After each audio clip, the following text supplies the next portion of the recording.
Hello friends, एक बार फिर से आप सभी का मल्टीटेक में बहुत बहुत स्वागत है। तो जैसा कि आप देख सकते हैं कि आज का हमारा जो टॉपिक है ये है इनलेट वाल्व के बारे में। तो वॉशिंग मशीन की अगर हम बात करें तो वॉशिंग मशीन हमारा front load, top load, fully automatic जो वॉशिंग मशीन आता है, इन्वर्टर, नॉन इन्वर्टर, उसमें हमारा एक कंपोनेंट्स यूज किया जाता है, एक डिवाइस यूज किया जाता है जिसका नाम है इनलेट वाल्व। तो उसी के बारे में हम आज बात करने वाले हैं कि इनलेट वाल्व किस तरीके से काम करता है। क्योंकि अगर इनलेट वाल्व की बात करेंगे तो ये इन्वर्टर या फिर नॉन इन्वर्टर दोनों में ही आते हैं और ये एसी और डीसी दोनों प्रकार के होते हैं। अगर हम बात करें ये आज की वीडियो की इनलेट वाल्व की, तो ये हमारा Samsung front load washing machine है। आप देख सकते हैं हमारे सामने जो ये डायग्राम बना हुआ है, ये Samsung front load fully automatic washing machine का पीसीबी है। और इसी पीसीबी में जो हमारा इनलेट वाल्व है किस तरीके से काम करता है उसी के बारे में हम आज बात करने वाले हैं। तो टॉपिक स्टार्ट करने से पहले मैं आपको बता दूं कि यदि आप भी एसी, फ्रिज, वॉशिंग मशीन का कोर्स करना चाहते हैं तो आप हमारा मल्टीटेक इंस्टीट्यूट जो कि Delhi Tilak Nagar metro station gate number 3 के बैक साइड में है, आप वहां आकर के कर सकते हैं। और यदि आप ये कोर्स घर बैठे करना चाहते हैं तो आप वहां से भी ये कोर्स कर सकते हैं। उसके लिए आपको क्या करना होगा कि हमारा जो मल्टीटेक इंस्टीट्यूट का एप्लीकेशन है, अपने मोबाइल पे जाना है और मोबाइल के प्ले स्टोर से आपको ये मल्टीटेक इंस्टीट्यूट का एक एप्लीकेशन डाउनलोड करना है और वहां से जो भी आपको कोर्स करना है, क्योंकि हमारे यहाँ जो कोर्स होता है वो मल्टीपल कोर्स होता है जिसमें AC, fridge, washing machine, microwave से लेकर के लैपटॉप, डेस्कटॉप, तो बहुत सारे कोर्सेज वहाँ पे अवेलेबल हैं। यदि आप उसमें से कोई भी कोर्स करना चाहते हैं तो घर बैठे वो कोर्स परचेज करके वहाँ से सीख सकते हैं। तो चलिए टॉपिक को स्टार्ट करते हैं और जो हमारा टॉपिक है वो है इनलेट वाल्व के बारे में। ये आप देख सकते हैं कि ये जो पीसीबी है, ये PCB Samsung front load full automatic inverter PCB है और इसके अंदर हम इनलेट वाल्व की बात करेंगे। तो इनलेट वाल्व बात करने से पहले मैं आपको थोड़ा सा डायग्राम्स यानी वायरिंग के बारे में डिस्कस कर दूं कि इनलेट वाल्व का कनेक्शन कौन सा है या फिर मेन लाइन का कनेक्शन कौन सा है। तो यहाँ पर आप देखेंगे कि हमारा एक ये पावर रिले है, एक ये पावर रिले है हमारा यहाँ पे, और हमारा एक यहाँ पर पावर रिले लगा हुआ है। आप देखेंगे कि दोनों तरफ हमारा पावर रिले लगा हुआ है। एक रिले के ऊपर हमारी लाइन सप्लाई इन होती है और यहाँ से ये रिएक्टर के माध्यम से हमारा लूप होकर के ये सप्लाई यहाँ पर दी जाती है, यहाँ पर। तो ये हमारा लाइन यहाँ पर आ जाता है। यानी अगर हम लाइन की बात करेंगे तो लाइन हमारी यहाँ पर आ जाती है, लेकिन रिले का ये जो रिले है, इस रिले का जो दूसरा पॉइंट है, ये लाइन हमारी आउट होती है और ये जाती है हीटर के लिए। तो ये एक बार शॉर्टकट आपको मैं थोड़ा सा वायरिंग के बारे में बता दूं। यदि आपको वायरिंग के बारे में डीपली वीडियो देखना है तो आप हमारे यूट्यूब चैनल में जा कर के देख सकते हैं, जिसमें ये एक पूरा वायरिंग पे ही मैंने बनाया हुआ है कि कौन सा वायर कहाँ पे जाता है। उसमें आपको सैमसंग का भी मिल जाएगा, एलजी का भी मिल जाएगा, इन्वर्टर का भी मिलेगा, नॉन इन्वर्टर का भी मिलेगा। बहुत सारी पीसीबी का वायरिंग डायग्राम वहाँ से आप देख सकते हैं। तो थोड़ा सा यहाँ पर भी मैं आपको हाईलाइट कर देता हूँ। ये हमारा जो है ये मेन मोटर का है और ये जो कनेक्टर है, आप 10 पिन का कनेक्टर देखेंगे, लेकिन 10 पिन में क्या होगा, ये सभी एनसी होते हैं। ये भी एनसी है, ये भी एनसी है, ये भी एनसी है और ये भी एनसी है। यहाँ पर ये 2 और यहाँ से ये 3 ये यूज में आते हैं। यहाँ पे 3 होते हैं, यहाँ पे 2 होता है हमारा। ये थोड़ा सा आप देखेंगे यहाँ पे, ये हमारा यहाँ पे ये एनसी होता है। तो यहाँ पे हमारे 3 एनसी और ये 2 एनसी और ये 3 यहाँ से यूज होता है और ये हमारा 2। तो ये हमारे इस 5-10 पिन के कनेक्टर में यूज होते हैं। ये वाला कनेक्टर हमारा प्रेशर सेंसर और जो हीटर का थर्मिस्टर होता है उसका होता है। क्योंकि ये जो हमारा सैमसंग का फ्रंट लोड वॉशिंग मशीन होता है, इसमें हमारा हीटर भी यूज किया जाता है और जिस वॉशिंग मशीन में आपका हीटर यूज हो जाता है वहाँ पे एक थर्मिस्टर भी देखने को मिलता है। क्योंकि जब तक थर्मिस्टर नहीं रहेगा, माइक्रो कंट्रोलर आईसी, जैसे मान लीजिए हीटर को बंद करना होगा या उसके टेम्परेचर की जानकारी लेना होगा तो वो नहीं ले पाएगा। तो उसके लिए क्या दिया जाता है, एक थर्मिस्टर। तो आपको एक एनटीसी थर्मिस्टर लगा होता है जो हीटर के ठीक बगल में यानी हीटर के पास में लगा होता है। तो ये हीटर का कनेक्शन और थर्मिस्टर का और प्रेशर सेंसर का हो जाता है। अब ये वाला जो लाइन है, रिले है, यहाँ से हीटर के लिए लाइन आउट हो गया। लेकिन अगर हम न्यूट्रल की बात करें तो न्यूट्रल जो इस पीसीबी में आपका डोर स्विच होता है, जब आपका डोर लॉक हो जाता है तो वहां से न्यूट्रल की सप्लाई आपके हीटर पे भी जाता है, इनलेट वाल्व पे भी जाता है और इसके अलावा ड्रेन मोटर पे भी जाता है। यहाँ पर अगर बात करें तो आपकी पीसीबी में भी डोर स्विच का फीडबैक दिया जाता है और वो दिया जाता है यहाँ से। ये आपका जो ये टर्मिनल खाली है, यहाँ से ये न्यूट्रल की सप्लाई किससे जाती है, डोर स्विच से। तो ये डोर स्विच से जाती है, जिससे माइक्रो कंट्रोलर आईसी क्या लेती है, फीडबैक लेती है कि आपने डोर को लॉक कर दिया है, या फिर जब आपने डोर को लॉक किया है तो डोर लॉक हो चुका है, इसका फीडबैक एमसीयू ले लेता है।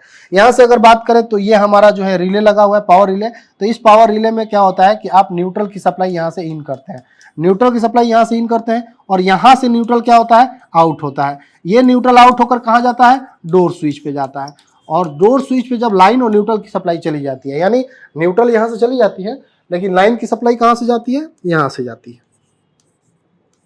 तो ये थोड़ा सा मैं आपको हाईलाइट कर दिया कि कौन सा कनेक्टर क्या लगा हुआ है। लेकिन आज का हमारा जो टॉपिक है वो क्या है, इनलेट वाल्व के बारे में।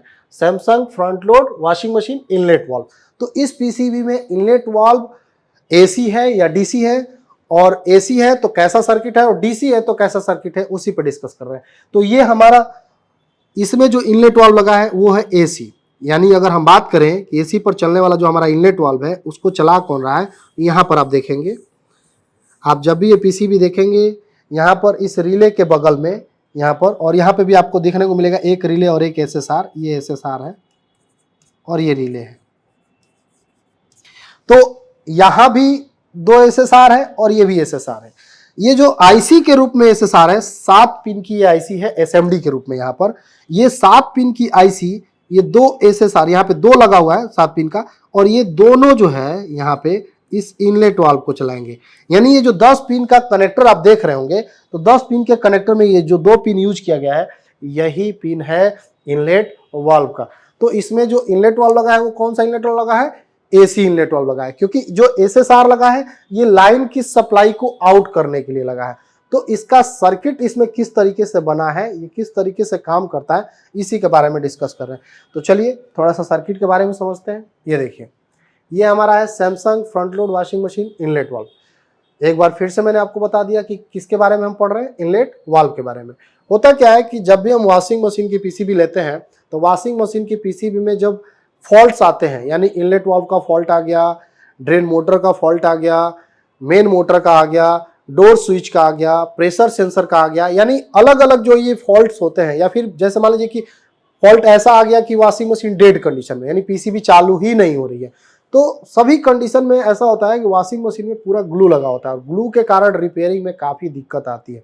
तो इसीलिए अगर सेक्शन से पार्टिकुलर उसी सेक्शन से अगर दिक्कत आ रही है तो आप क्या करिए, सबसे पहले वहां पर आने वाली सप्लाई चेक कीजिए।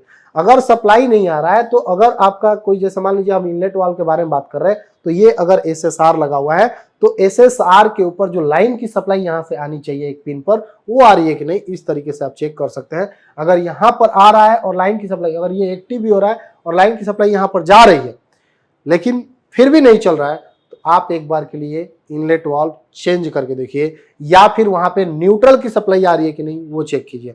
क्योंकि न्यूट्रल की सप्लाई जो इस पीसीबी में आती है वो आती है आपके डोर स्विच के माध्यम से। जैसा कि आप देख सकते हैं कि हम इनलेट वाल्व के बारे में बात करने वाले हैं, तो इनलेट वाल्व को चलाने के लिए 2 एसएसआर हमने लगाया हुआ है, और ये 10 पिन का जो कनेक्टर अभी मैंने आपको पीसीबी में दिखाया, जो कि यहां पर आप देख सकते हैं, ये जो 10 पिन का ये कनेक्टर लगा हुआ है, जहां पे इस तरफ आपके 2 रिले लगे हुए हैं, यहाँ पर एक मेन पावर रिले लगा हुआ है और यहाँ पर 2 एक एसएसआर और एक रिले लगा हुआ है। तो यहाँ पे बीच में जो 10 पिन का कनेक्टर है वही ये कनेक्टर आपका यहाँ पर मैंने दिखाया हुआ है। इस कनेक्टर में जैसा कि मैंने बताया कि 10 पिन का कनेक्टर है, लेकिन 10 पिन यानी 10 का 10 पिन यूज में नहीं लिया गया है। तो कौन सा हमारा एनसी और कौन सा यूज में लिया गया है, और जो यूज में लिया गया है वो किस लिए लिया गया है, यानी वहां से सप्लाई कहां पर जा रही है, किस लिए जा रही है। तो सबसे पहले यहां पर देखेंगे, यहां से अगर बात करें हम ऐसे काउंट कर रहे हैं तो ये हमारा हो जाएगा एनसी, ये भी हमारा नॉट कनेक्टेड है। ये भी अगर बात करें तो हमारा नॉट कनेक्टेड है, ये भी हमारा नॉट कनेक्टेड है। ये ध्यान दीजिएगा, ये कहां से मैं काउंट कर रहा हूं, जहां से हमारा ये इनलेट वाल्व लगा हुआ है, यानी सर्किट में अगर इनलेट वाल्व जहां से लगा हुआ हम वहीं से ये काउंट कर रहे हैं एनसी। और ये दिखा दूं एक बार मैं आपको, ये देखिए, ये हमारा इधर की तरफ इनलेट वाल्व लगा हुआ है, ये इनलेट वाल्व लगा हुआ है, तो हम इधर से काउंट कर रहे हैं, यानी पिनों को जो हम काउंट कर रहे हैं 10 पिन में, तो यहां से हम काउंट कर रहे हैं 1 2 3 4 5 6 7 8 9 10, तो यहां से काउंट कर रहे हैं। तो इसमें क्या हो रहा है कि ये हमारा 3 हमारा एनसी है और उसके बाद इनलेट वाल्व 1 और इनलेट वाल्व 2, तो इसके अंदर हमने सप्लाई यहां से चली गई, यहां से आउट हो गई। अगर इसकी बात करें ये किस लिए है, तो ये हमारा होता है डोर स्विच के लिए, ये डोर स्विच के लिए जाएगा। लेकिन यहां से क्या जाता है, लाइन, यहां से डोर स्विच, यानी सभी चीज यहां से जो जाएगा वो लाइन ही जाएगा, जहां भी जाएगा। अगर डोर स्विच पे भी जा रहा है तो लाइन जा रहा है, इनलेट वाल्व पे भी जा रहा है तो क्या जा रहा है, लाइन जा रहा है। न्यूट्रल की सप्लाई कहां से मिलेगी, डोर स्विच के माध्यम से मिलेगी, वो भी जब डोर लॉक होगा। तो डोर पे लाइन की सप्लाई यहां से जाएगी। और ये किस लिए लगा है, ड्रेन मोटर के लिए, ये लगा है ड्रेन मोटर, और ये भी हमारा क्या है, ड्रेन मोटर।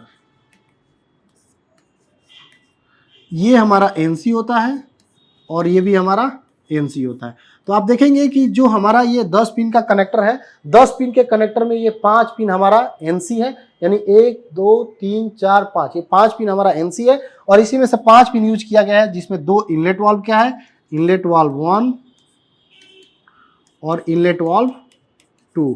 तो ये 2 हमारे इनलेट वाल्व लगे हैं, 2 ड्रेन मोटर लगे हैं और एक हमारा डोर स्विच के लिए लाइन जा रहा है। तो यहां से जो इनलेट वाल्व पे लाइन की सप्लाई जा रही है, इसके लिए क्या लगाया गया है, एसएसआर।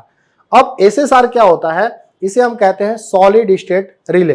यानी अगर आप ध्यान से देखें तो ये 7 पिन की एक आईसी है, लेकिन इस आईसी के अंदर में यहां से हमारा ये 1 पिन काउंट किया गया है, 1 2 3 4 5 6 और 7 नंबर हमारा एनसी होता है, यानी नहीं होता है, नॉट कनेक्टेड, होता ही नहीं है इसमें, और 8 नंबर हमारा इसमें। तो अगर आप पिन को ध्यान से देखें तो 1 नंबर, 3 नंबर और 4 नंबर, यानी इधर की साइड अगर हम बात करें 2 और 3 के बीच में, तो हमारा एक एलईडी लाइट लगा होता है, यानी अंदर एक एलईडी लाइट होती है, जो कि 2 नंबर हमारा एनोड होता है और 3 नंबर हमारा कैथोड होता है। और इधर हम अगर बात करें 6 और 8 के बीच में, तो 6 और 8 के बीच में आपका होता है ट्रैक, यानी हमारा एसएसआर जो आईसी होता है, सॉलिड स्टेट रिले जो हमारी आईसी होती है 7 पिन की, इसके अंदर क्या होता है, 2 कंपोनेंट्स लगे होते हैं। एक हमारा होता है फोटो ट्रैक और एक होता है एलईडी लाइट। यानी जब तक ये एलईडी लाइट हमारी ग्लो नहीं करती है, तब तक ये फोटो ट्रैक पे प्रकाश नहीं पड़ता है, और जब तक फोटो ट्रैक पे प्रकाश नहीं पड़ता है, ये T1 से T2 या T2 से T1 की तरफ काम नहीं करता है। तो इसमें क्या होता है कि या तो T1 की तरफ या T2 की तरफ कहीं पे भी एक लाइन की सप्लाई दी जाती है। तो आप देखेंगे कि ये जो लाइन का सप्लाई है, मेन सप्लाई, यहाँ पर ये फ्यूज लगा हुआ है, और फ्यूज के बाद यहाँ पे सीधा आप देखेंगे 6 नंबर पिन पर यहाँ पे गया हुआ है, यहाँ पे इसके 6 नंबर पिन पर गया है, और इस आईसी के भी 6 नंबर पिन पे गया है। दोनों आईसी आपको सेम देखने को मिलेगी। अगर आईसी का नंबर अगर हम बात करें तो आईसी का नंबर है R33MF5, है ना। इसमें एसएसआर अलग अलग भी आते हैं, जैसे एसएसआर हमारे एसी पीसीबी में यूज किया जाता है, जिसमें हमारा 22223 भी यूज किया जाता है, और 23 और 23 भी यूज किया जाता है।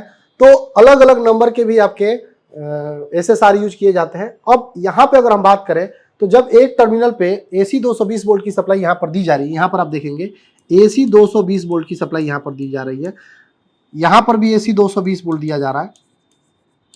ये T2 से आउट होगा, लेकिन इसके आउट होने के लिए इस एलईडी को ग्लो होना पड़ेगा।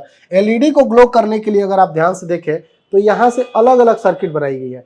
ये जो है 15 वोल्टेज यहाँ पे मैंने लिखा हुआ है, ये 15 वोल्टेज कहाँ से आ रहा है आपके सर्किट में, ये जो 15 वोल्टेज यहाँ पे आ रहा है ये कहाँ से आ रहा है। तो आप जब पीसीबी देखेंगे तो वहां पर एक रेगुलेटर आईसी लगा होगा, और वो लगा होगा 78R15, और ये जो 78R15 होता है, जहां भी आपका R लग जाता है वहां पे जो रेगुलेटर आईसी होती है वो 4 पिन की आती है।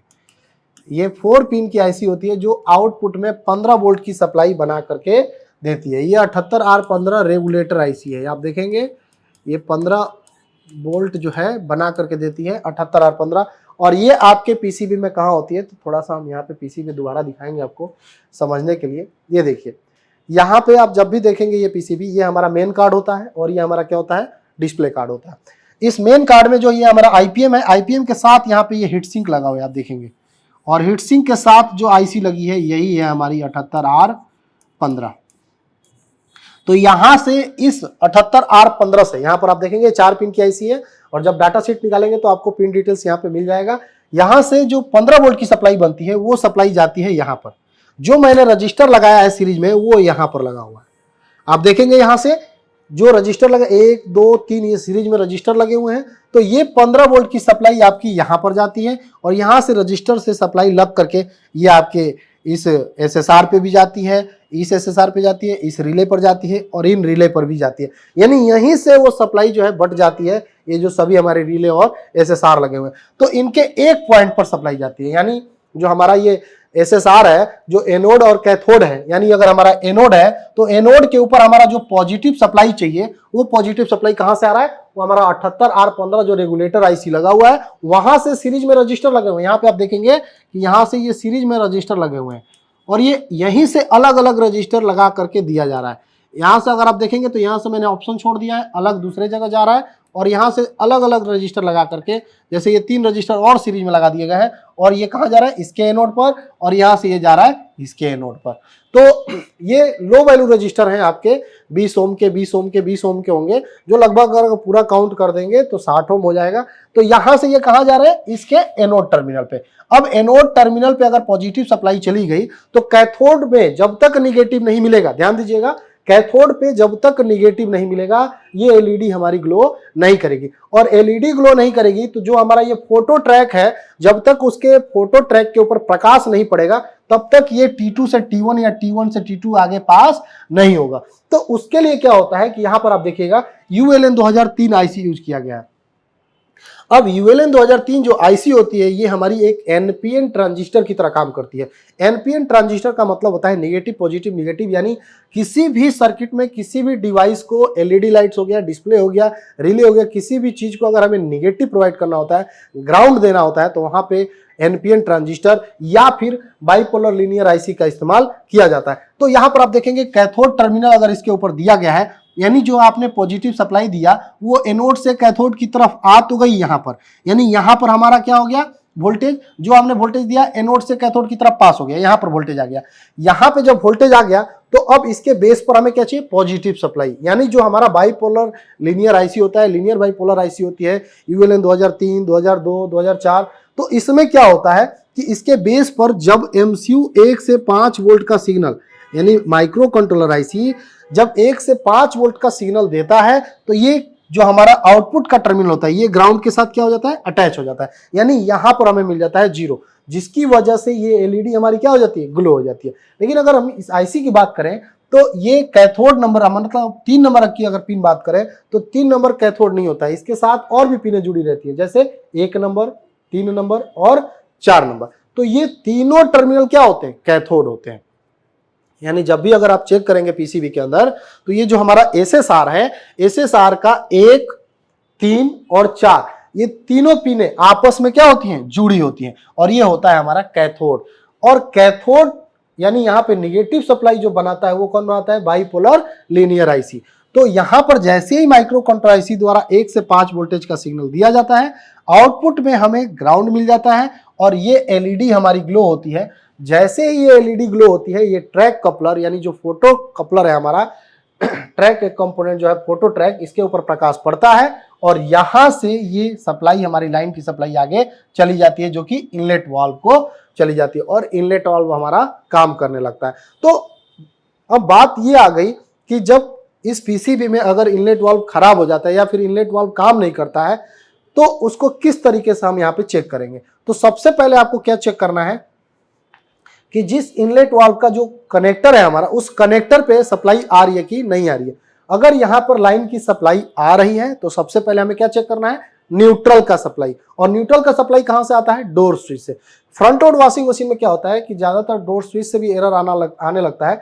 तो डोर स्विच में हम क्या करते हैं, डायरेक्ट करके यानी न्यूट्रल की सप्लाई को हम डायरेक्ट करके देख लेते हैं कि डोर खराब है कि पीसीबी खराब है। तो वहां से अगर आपका सब कुछ ओके है तब तो आपको चेक करना है कि लाइन की सप्लाई आ रही है कि नहीं आ रही है। लाइन की सप्लाई नहीं आ रही है तो क्या चेक करना है, एसएसआर। एसएसआर चेक करने के लिए क्या होता है कि यहां पर जो ये मैंने फ्यूज बनाया है यहां पे भी एक अलग से फ्यूज लगा रहता है। यानी पूरे पीसीबी में यहां पे आपको 2 फ्यूज देखने को मिलेगा। जैसे आप देखिए, अब ये फ्यूज अलग है, ये हमारी पीसीबी है, यहां पर क्या है, एक फ्यूज लगा हुआ होगा, ये देखिए ये हमारा लगा हुआ है यहाँ पे फ्यूज। यानी जब आपने यहां पे एसी सप्लाई दी है, यहां से इन हुआ तो ये एसी सप्लाई यहां से जा रहा है पीसीबी में, लेकिन यहां पर एक छोटा सा फ्यूज और देखने को मिलेगा। ये जो छोटा सा फ्यूज है, यानी जब आप बड़ा वाला फ्यूज देख लें तो इसके बाद इस फ्यूज को भी आपको चेक करना है, क्योंकि यहां भी अगर ये फेल हो जाता है, ये फ्यूज हो जाता है, खराब हो जाता है, तो यहां से सप्लाई यहां नहीं जाएगा, और जब तक यहां पे नहीं जाएगा तब तक आपका इनलेट वाल्व पे भी सप्लाई नहीं जाएगी, ये ऑन हो या ना हो। तो सबसे पहले क्या चेक करना है, ये वाला फ्यूज भी चेक करना है। तो यहां से देखिए आप, वही वाला फ्यूज मैंने यहाँ पे बनाया हुआ है। यहाँ पे दो फ्यूज अगर मैं बना देता तो थोड़ा सा कंफ्यूजन हो जाता है, इसलिए मैंने एक ही फ्यूज बनाया। तो यहाँ पर ये जब सप्लाई यहाँ पे जाएगी तभी हमारा, अब उसके बाद चेक क्या करना है, अगर मान लीजिए यहाँ पे लाइन की सप्लाई आ गई तब आपको चेक करना है कि ये हमारा जो एसएसआर है, एसएसआर के इधर की तरफ ये हमारी सप्लाई 2 नंबर पे जो आने वाली है, जो ये पॉजिटिव सप्लाई ये आ रही है कि नहीं आ रही है, और ये सप्लाई कहां से आएगी, वो आएगा इस 78R15 से। तो आपको क्या चेक करना है, सप्लाई, यानी 78R15 से बना हुआ 15 वोल्ट का सप्लाई आ रहा है कि नहीं आ रहा है। अगर 15 वोल्ट का सप्लाई आ रहा है तो यहां पे लगे हुए इन रजिस्टर को चेक करना है, और उसके बाद ये जो कैथोड टर्मिनल है जो कि बाइपोलर लीनियर आईसी इसको एक्टिव कर रही है, तो बाइपोलर आईसी को चेक करना है कि इसके इनपुट पिन पर एमसीयू के द्वारा सिग्नल आ रहा है कि नहीं आ रहा है। अगर माइक्रो कंट्रोलर आईसी के द्वारा सिग्नल नहीं आ रहा है तो माइक्रो कंट्रोलर आईसी की रिक्वायरमेंट चेक करनी है, और सिग्नल आने के बाद भी अगर बाइपोलर आईसी हमारी काम नहीं कर रही है तो बाइपोलर लीनियर आईसी को हम क्या करेंगे, चेंज करके देखेंगे। तो इस प्रकार हमारा इनलेट वाल्व जो है सही हो जाएगा, या फिर जो नहीं चल रहा है वो चलने लगेगा। तो आज के सर्किट में हमने क्या जाना कि इनलेट वाल्व किस तरीके से काम करता है, और यदि ये खराब हो जाता है तो हम किस तरीके से चेक करेंगे। और ये कौन सा इनलेट वाल्व, हम किस सर्किट की बात कर रहे हैं, Samsung front load washing machine का, जो कि फुली ऑटोमेटिक है और इन्वर्टर बेस पे। तो आपको ये टॉपिक कैसा लगा प्लीज कमेंट करके जरूर बताएं, और यदि आपने अभी तक हमारा चैनल सब्सक्राइब नहीं किया है तो प्लीज चैनल को भी सब्सक्राइब कर लीजिए, और नेक्स्ट वीडियो आपको किस टॉपिक पे चाहिए प्लीज वो भी बताएं। तो मिलते हैं नेक्स्ट वीडियो में, तब तक के लिए धन्यवाद।